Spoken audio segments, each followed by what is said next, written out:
2 दिवस झाले दादूची तब्येत बरोबर नव्हती, त्यामुळे व्हिडिओज अपलोड करता आल्या नाही. कारण की शूट करणं, एडिट करणं जमतच नव्हतं. दादू थोडा चिडचिड झाला होता आणि ताप पण आला होता त्याला. म्हणून दवाखान्यात घेऊन गेले होते. तर डॉक्टर बोलले की कान टोचले त्यामुळे होऊ शकतं. आणि डायरेक्ट व्हिडिओ संध्याकाळीच कंटिन्यू केला. आज लाईटच नव्हती.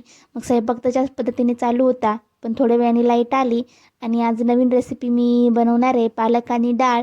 मी लाँग व्हिडिओ टाकणार आहे, तो नक्की तुम्ही बघा. त्यानंतर आहूची फरमाईश होती की नागलीच्या भाकरी बनव. म्हटलं चला आहूंची फरमाईश आहे तर मग करावीच लागणार आहे. मग नागलीच्या भाकरी बनवायला सुरुवात केली आणि दोघा बापलेकांची मध्ये मध्ये लुडबुड चालू होती.